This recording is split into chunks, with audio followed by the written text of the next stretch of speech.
everyone. Welcome to the INFOWARS Nightly News. I'm Darren McBreen, sitting in tonight for Alex Jones. It is Thursday, February 16th, 2012, and here's a quick look at what we have lined up for you this evening. Could the U.S. and Israel be planning to launch a false flag terror attack to be blamed on Iran? Tonight, we'll look at the history of government-sponsored terrorism and the likelihood of a conflict igniting in the Persian Gulf. INFOWARS producer John Bown also reports on the psychological warfare and operations behind false flag terrorism, known as the Hegelian dialectic. Then, the unthinkable, surviving a nuclear disaster. Author Matthew Stein joins us via video Skype to discuss the apocalyptic scenario of a worldwide nuclear meltdown during a massive solar storm.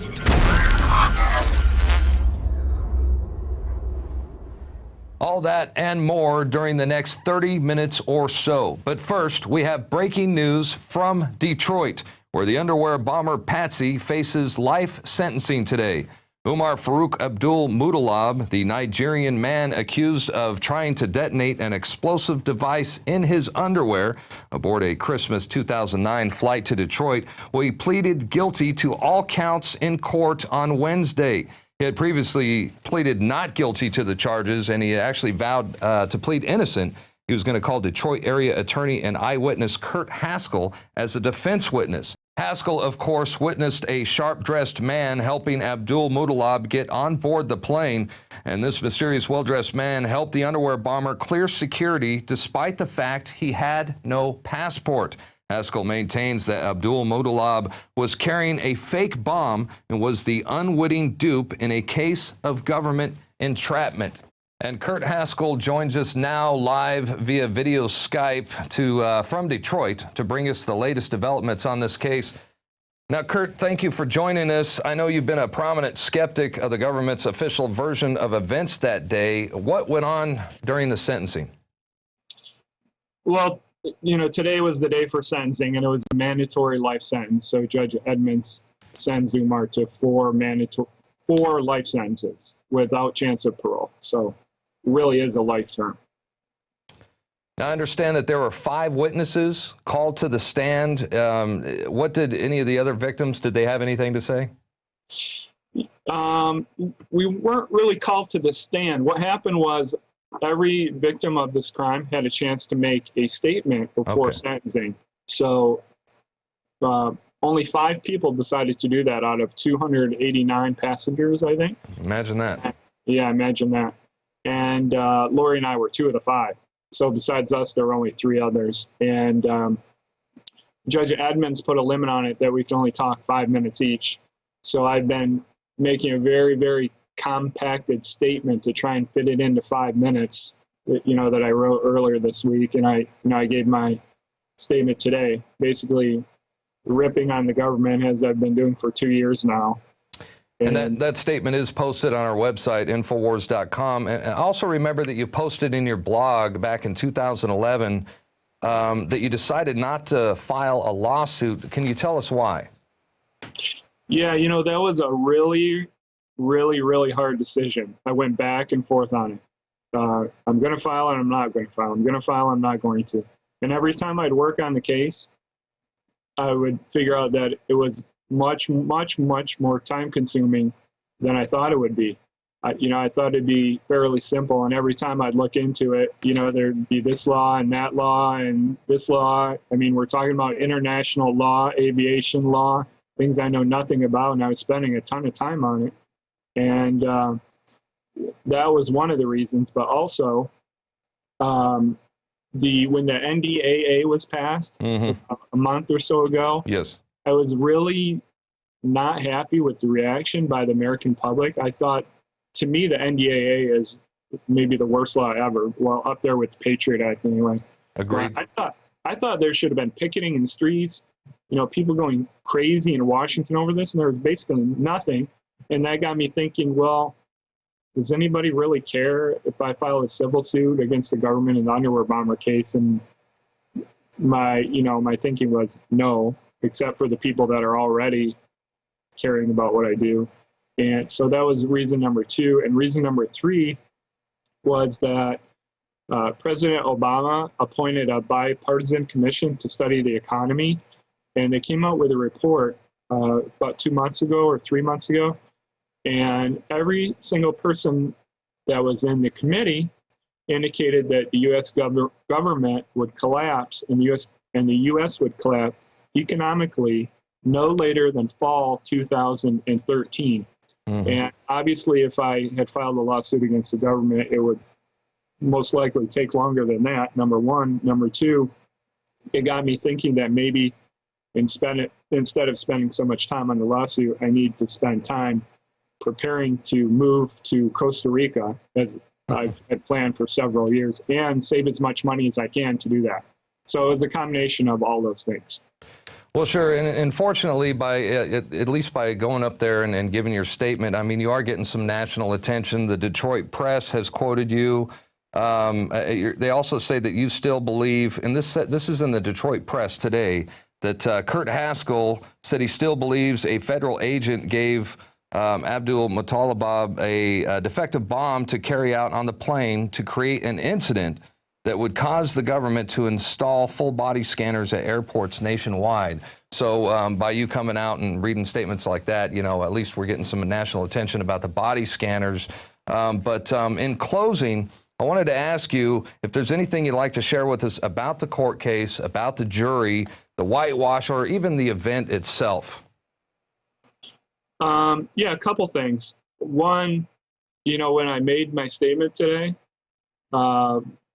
Judge Edmonds was not happy with me. She was pissed that I made my statement today and said what I did. Obviously, did anybody warn you not to make this statement beforehand, or did you get any kind of bad, you know, vibe like, man, I shouldn't be doing this? Or how was the climate when you went in there? I didn't tell anyone what I was going to say. Yeah. Nobody. Except for your show. I did tell your show with instructions to not post my statement on the internet until after I gave it, for that reason. I didn't want anyone to know what I was going to say because I thought Judge Edmonds might try and stop me. Sure.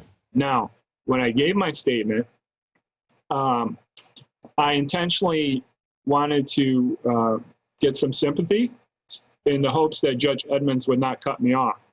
So what I did is I thanked the person that saved my life, who was also there today, the flight attendant that put out the fire, which kind of choked me up a little, and to get some sympathy so that she would not cut me off. And she did not cut me off, which was my goal. But she was very, very, very pissed, I could tell. Mm-hmm. And Lori gave her speech after I did. And Judge Edmonds asked her before she went up there if she was going to talk about the government being involved before she got up there. Wow. So I thought that was kind of funny. About the case itself, though, one thing still really bothers me, and that's, you know, Umar pled guilty to a mandatory life sentence. So why would you do that? Not only that, you know, nobody pleads guilty to a mandatory life sentence. If you take a plea deal, there's some give and take. You know, you take a lesser charge, or, you know, maybe there's some leniency in your sentence. There was nothing there. The plea deal was taken 5 days after he announced that I'd be testifying on his behalf. I remember, yeah. 5 days later, he takes a plea to a mandatory life sentence. No way. No way does that happen without something else going on here. Sure. I don't know what it is. I don't believe it. I think there's some kind of deal going on that we don't know about that isn't being reported. I don't know what it is, though. Not only that, but Anthony Chambers, the standby attorney, told me that there were very lenient plea deals on the table all along, going back over a year. So why would someone turn down a lenient plea deal to take a plea knowing you would get mandatory life sentence with no chance of parole? That's the question I really want answered right now. You know, we'll never get an answer, but. Yeah, true. And he was obviously influenced in some way. Well, we certainly thank you for joining us. We appreciate you coming forward. Your involvement in the case has undoubtedly shed light on, you know, possible government complicity. And without you speaking out, the historical details would have never seen the light of day. So I admire your courage. And, well, may the Lord protect you, sir. Thanks a lot. All righty.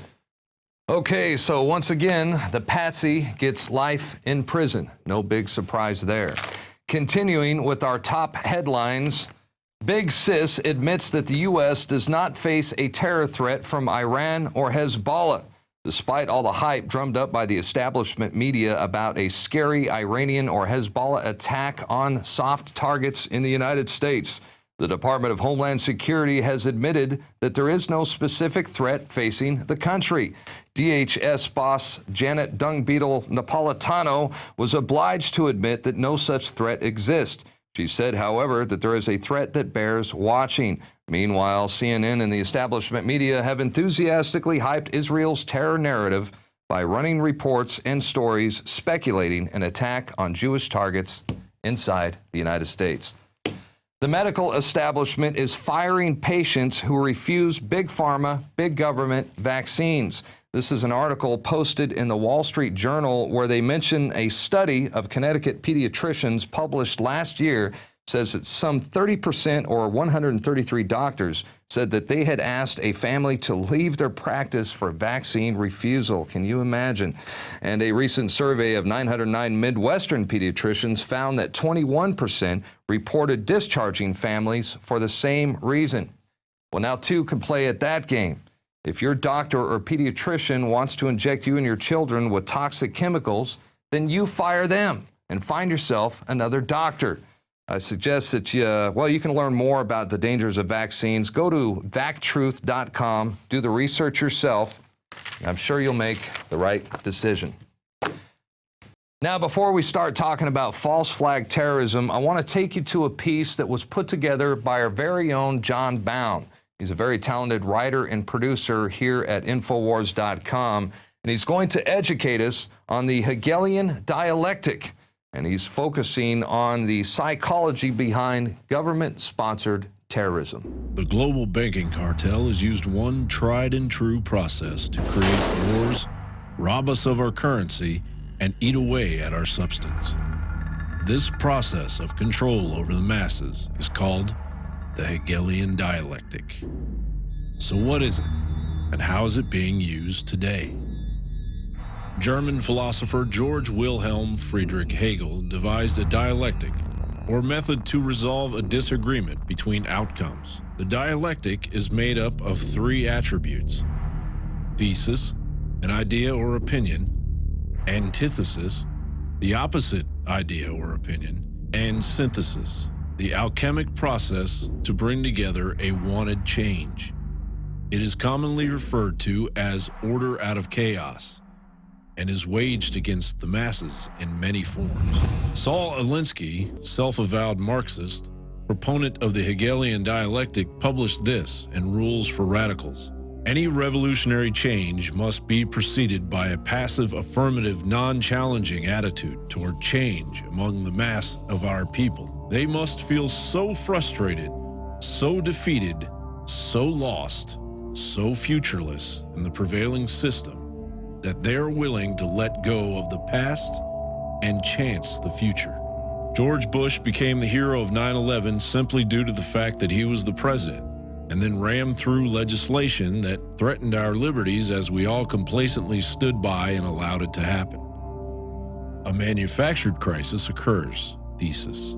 George Bush answers it by rallying public opinion and becoming the host of the tragedy, antithesis, thus owning the crisis through synthesis. Equilibrium is attained. All of the once separate parts of the plan are joined together. In this example, the Patriot Act acting as the equilibrium on the desired road to tyrannical fascism in